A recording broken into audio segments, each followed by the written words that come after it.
Most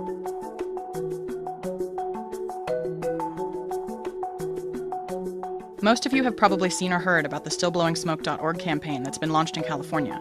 And you may be asking yourself, why is the California Department of Public Health so against vaping when year after year more smokers are turning to e-cigs as a less harmful alternative to tobacco cigarettes? Isn't their number one priority preserving public health? Isn't that their job? Problem number one. The more money Big Tobacco makes, the more money California gets. In 1998, a deal was struck between the biggest Big Tobacco companies and 46 U.S. states called the Master Settlement Agreement, or MSA. This agreement said that these Big Tobacco companies would make yearly payments to the states in exchange for the states dropping lawsuits against them regarding smoking-related deaths and expenses. The amount of money Big Tobacco pays the states each year is directly dependent on how much they sell. Problem number two. The states spent that money before they got it. Most of the states wanted all that money up front, instead of waiting for payments from Big Tobacco each year. So they sold bonds to Wall Street based on the amount they calculated Big Tobacco would be paying them. But then something started happening. Americans started smoking less. Since 2000, on average, tobacco cigarette sales have dropped 3.4% per year. That sounds amazing, but not for the states like California. Remember those bonds they sold? They were counting on money from Big Tobacco, and since it's not coming, they can't pay back the bonds they sold, and either have to take money from other places or risk defaulting. New Jersey, Ohio, and Virginia have already announced they have to take money from their reserves due to insufficient funds from the tobacco money. And with the growing popularity of e-cigarettes, the smoking rate is declining even faster.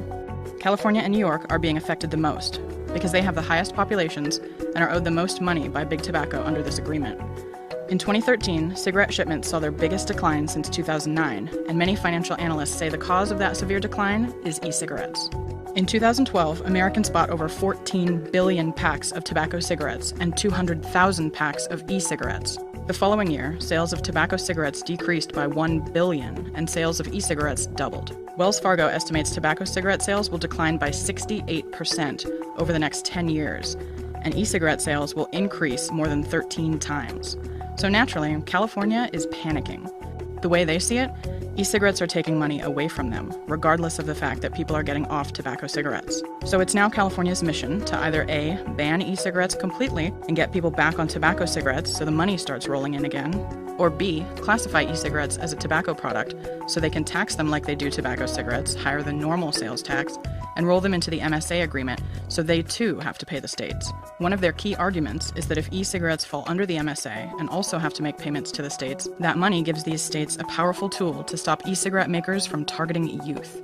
No wonder one of stillblowingsmoke.org's biggest and most unfounded talking points is that e-cigarettes are marketed to children, and never mind that only 14.6% of the funds the states receive from Big Tobacco actually go towards costs associated with smoking or smoking prevention.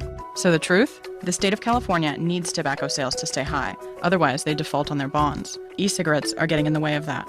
It looks like the health of the public isn't the top priority for the Department of Public Health. Their top priority? Their wallet.